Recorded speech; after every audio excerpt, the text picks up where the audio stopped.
Now, I have told you this for months. The power behind the throne is Jill Biden, Vice President Biden's wife. She shows up on Fox News. She must have a relationship with Dana Perino, because I was surprised to see her on Fox News. Anyway, Jill Biden is a much more disciplined person than her husband. And here's how that interview went down. Do you think that he's more moderate in tone than maybe in policy? I mean, some of the policies that he has embraced during this primary and then in his conversations with Bernie Sanders, they are a lot more progressive even than during the Obama years. You know, I think Joe has a really strong vision of where he wants to take this country, and he has a strategy and a plan, and whether it's on climate change or education or the economy, Joe knows where he's going and what he wants to do.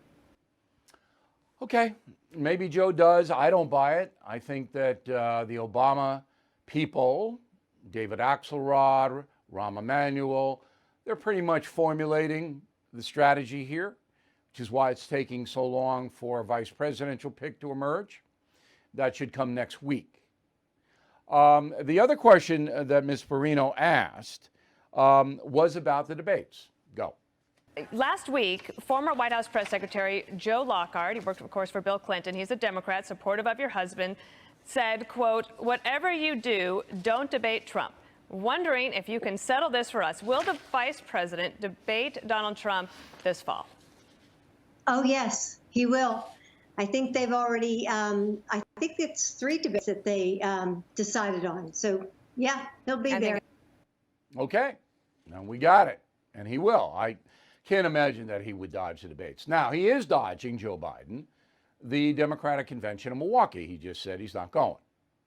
He doesn't need to go. The dog and pony shows this year are off. President Trump's not going anywhere. So both the Democrats and Republican conventions, see it. And COVID has done it. So we had the big spectacle, and I got to have all of that. I'm not going to miss it. I mean, I've been doing that for 20 years. And the first couple were okay, but then, you know, there's almost so much of that you can take. So I think the president's going to accept the nomination from the White House. That'll drive his opposition crazy. I don't know where Biden's going to accept it. Maybe Philadelphia, because he needs Pennsylvania so much. The Biden campaign has announced the largest advertising buy in the history of advertising buys. $220 million they're going to spend on ads. $220 million. Tell you how bad Trump is. I don't watch a lot of TV, so I'll miss it. Kind of let me know how they go. All right? $220 million. Tell us how bad Trump is. Bill O'Reilly is back on TV and only on The First. No Spin News, every weeknight at 8 p.m. Eastern, only on The First.